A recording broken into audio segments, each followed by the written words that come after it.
One day, I was driving with my friend Ben. About 15, 16 years ago, we were going down Route 1. We had just passed Kelly's Roast Beef. We were in Saugus, Massachusetts. I think I've painted effectively the setting of our nice Bostonian life here when I finally understood and came to love Steely Dan. We were listening to Haitian Divorce. That song, I don't know if it was because I like reggae so much and it was, their reggae song, but that song, all of a sudden everything clicked for me. I had resisted Steely Dan, like many of us try to do for, different periods of our lives. You try to resist Steely Dan. You think, no way, not me. I'm not going to be into Steely Dan. I don't know why that is, but I certainly was going through that at the time. I thought, there's no way. I'm not going to like Steely Dan, even though I had heard plenty of it. And of course, you like Reelin' in the Years. Everybody likes the classic rock side of Steely Dan. But then Ben, who was obsessed and still is obsessed with Steely Dan, we had that moment where he said, no, listen to this. And we were just driving. We had the windows down. And something changed forever. And I became wholeheartedly a fan of the Dan. This is Earth Tones, episode 13. On today's episode, we're talking about following your dreams. Follow your dreams. What are your dreams? Do you have musical dreams? I have musical dreams, and then I try to scramble to the voice memos in the morning and try to record them or sing them in. There's a ton of very funny voice memos of me with like my froggy voice trying to sing what to me at the time sounds like the most profound, amazing like indie rock masterpiece. And then I listen to it about 3 o'clock that afternoon and I think, wow, that's not as cool as I thought it was.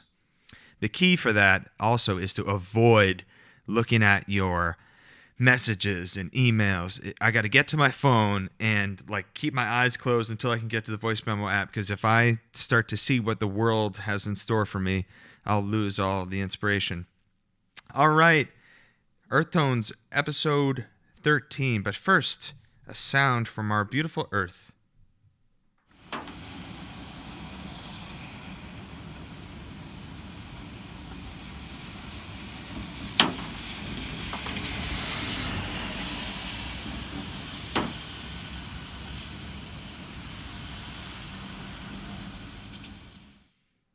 It's a rainy day here in the studio, and that is me delaying going into the studio, me sitting in my car outside.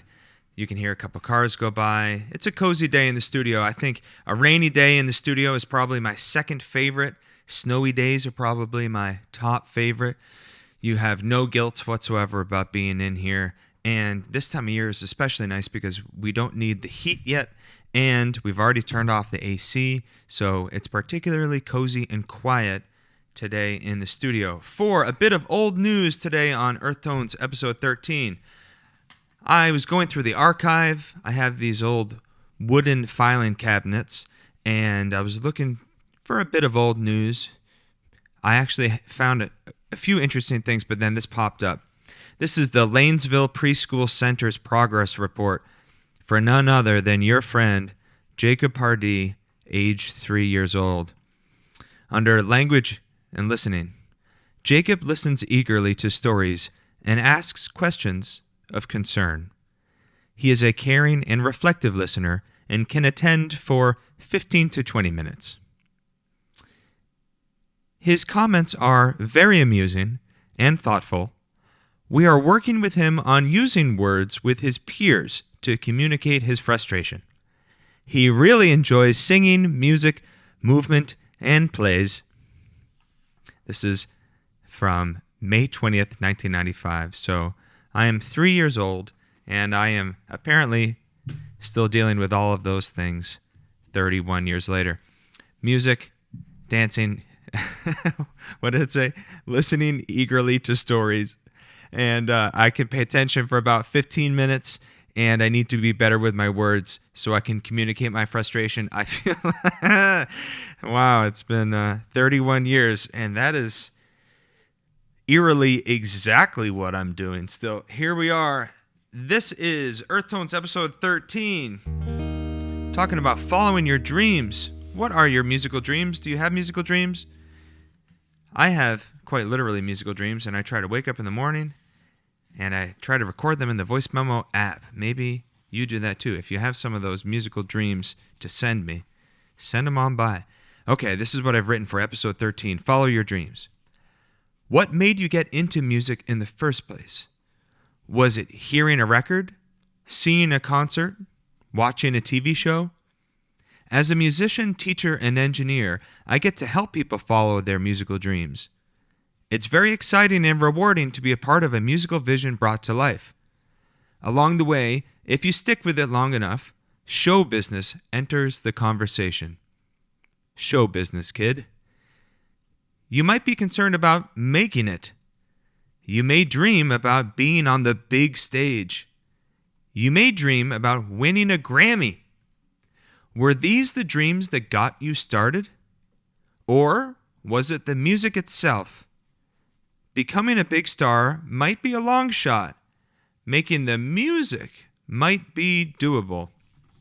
So this week I'm thinking a lot about how my dreams to do with music changed over the years. When I was young, all I would have wanted was to be able to play guitar, to be able to play something like a Jimi Hendrix song, to be able to get a cool sound, to play loud, to jam with my friends, to make a song that was like the ones that I loved. That was the whole dream. And along the way, there's all these things that get added onto it, like what you could accomplish professionally or who you might become if you're able to make music like that. And then you pursue those musical ambitions, both the actual music ones, like learning to play, but also those professional ones, like going out and trying to get some gigs and trying to start a band and sell tickets to your show and print up all that merch and hope that people buy it and all that kind of thing that has to do with like making it. And that's fun too, especially when you're in a band and you're working together. But along the way, I think a lot of us get kind of disenfranchised or disappointed that our musical dreams aren't panning out. We're not becoming rock stars, or we're not, winning Grammys or touring the world in these big bands. And I think that what's important to remember is if we're really honest with how we got into this in the first place, if it was being a star, if you saw Taylor Swift on TV and you thought, I want to be famous too, then yeah, you got to figure out how to follow that dream. Because if fame is the dream, then great. That's kind of different than a lot of us, where we got into it because of musical dreams. We want to be able to make the music. When we have dreams that have to do with something to do with creativity, it can take a long time and it can still be full of disappointment while you suck for a long time. There's no other way to put it. While you don't play good, it can be really frustrating because you want to play good. And I deal with that every day. But last week we were talking about getting into a flow state. What can you play well already? And if we can tap into that, if we can tap into what can you do well? Do you really want to be able to play this G chord better than you already can play it? I mean, what would that even look like? I can play this G chord. It's probably the best I'll ever play it. I might continue to get better at playing that G chord, I guess, but I can play that G chord fine. So there are things that we can do already at the level that we want to accomplish musically. So then we have to be honest with, well, what do we want to be able to do? A lot of us think, well, let's pick up this book, How to Make It in the New Music Industry. Let's subscribe to this YouTube channel about how to build an audience and do all these different things. The amount of hours that you can spend trying to make it, they're probably hours being taken away from you making music. And I'm not saying that developing professionally is not what we should do. Of course, you have to make a living and you have to take your promotion and all that stuff seriously. But if you're doing that because you feel like you have to, and not because you're just dying to share what you've made with the world, then I think it's okay to just keep working on your music. There's so much music in the world right now that we really mostly just need music that's genuine. We're going to be in the AI world where the music's being cranked up by computers. Who cares about all of that music because it's just created by a computer?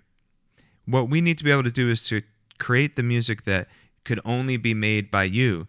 And for me, anyways, that means kind of tuning out about the whole, ambitions of music for a while and saying, man, my whole dream was to get into this just to make the music. If I can create the music and I can hear that music, who cares if nobody ever hears it? Who cares if I don't become a rock star or whatever? If I can accomplish that and I can play it, then great. If I'm honest with myself, all I really wanted to do in the first place. So a musical demonstration of what I'm talking about.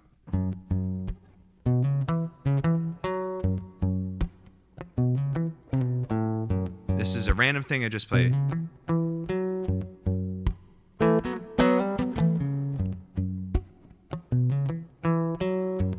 When I was a kid, I heard the earthy music of Jimi Hendrix and these guys. I just wanted to be able to play groovy stuff.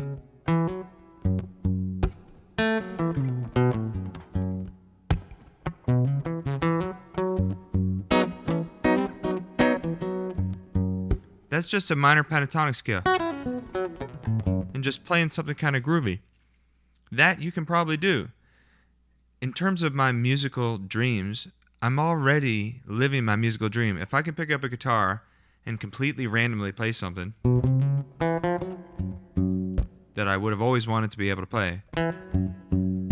So yeah, I mean, to take that song, whatever that is, that start of a groove, throughout the whole thing, sure, maybe that can become something I then write and refine and make demos of and share with my friends, and then we get together and we record it, and then we have to mix and master it, and then we have to get it on DistroKid to distribute it, and then we have to promote it and create music videos in order to what? Become a musical success of something. But, I mean, the whole thing is just the dream of being able to play. And I'm grateful for the fact that I can play. So, what is on the turntable this week? Steely Dan, Pretzel Logic. What an album. 1974, Night by Night. My friend Craig Welsh, the amazing mixing engineer and musician of 10 Foot Ganja Plant, he showed me something that I started listening to all the time. And that is the show Coast to Coast with Art Bell. It's late night. It's on the AM stations. It's been on for a long, long time. Art Bell has now passed away, but you can listen to the old shows. There's like Art Bell archive things on Spotify and everything. And they talk about aliens and, I guess the old-fashioned conspiracy theories. Aliens is probably my favorite topic, but also cryptids, Bigfoot, all that kind of thing. And the other day, Night by Night by Steely Dan, there was a snippet of it that got put into the episode from, 30 years ago. Night by Night. But of course, the opening track of Pretzel Logic is Ricky Don't Lose That Number. Amazing song. Not going to lie, I don't like the song Berrytown. I don't like it. Don't care for Berrytown. I don't really even care what it's about. It's probably about something cool. It's probably something sophisticated or something, but we don't have to like everything. I don't like Berrytown. I never have. But Night by Night, that is probably my favorite on that record. So something that helped me this week, I put out that song Little Kitten Blues last week. I'm getting married this week. When you listen to this, I will be married. This will come out on the day of our wedding. Scarlett and I are getting married October 17th. So I'm excited about that. Something that helped me this week was ignoring the music industry expectations. All those things to do with promoting a song and all of that. I didn't do that. I put Little Kitten Blues out at 11:30 o'clock 11:30 p.m. on the night before its release. I uploaded it to DistroKid, and I said just release it as soon as possible. And it was all in stores within I think 5 or 6 hours. By 5 a.m. it was on Spotify. It's pretty amazing the fact that you can internationally distribute something within a few hours of submitting it online. So yeah, I just put it out. I didn't make any videos or anything. The next morning I shared a clip of me saying, hey, I've got this new song and that's what it's about. And I mentioned it on the podcast. But in general, that's where I'm at right now. Is I don't know how to be clever with the music industry, but fortunately, I'm inspired to make music, and I'm so grateful to anyone who listens to it. Like my friend Jared. Jared, you might be listening to this episode of Earth Tones. Thank you for listening. I think it's great. I've been talking to people lately about if you're making something that you feel is genuine, that you're really into, whether it's a piece of music or content or something, if you have any audience at all, if it's just your friends, that's great. If it's a couple of people and they actually listen and hopefully even like something, then I really don't think there's a big difference between having 4 or 5 genuine listeners and having 1 million. If it's 1 million, it's still not 1 billion. If it's 1 billion, it's still not everyone in the whole world. And even if it's everyone in the whole world, who knows about what all the aliens are checking out? There's probably people on other planets that will never hear your record, and if they do, they probably won't even like it. So something that helped me this week was forgetting about the music industry and just releasing a song that is written for my beautiful bride, and I hope that my friends like it. So that is episode 13. If you want to, check out that song, Little Kitten Blues. Visit jakepardee.com for the newsletter that I keep saying that I'm going to be sending out. Someday there will be an actual newsletter. MaritimeRecording.com. You can message me about recording your music or taking guitar lessons. And as always, my name is Jake Pardee. This is Earth Tones episode 13, and I'm here to remind you that we are a fantastically musical species on a most likely uniquely musical planet. So thank you for tuning in. I will see you next time.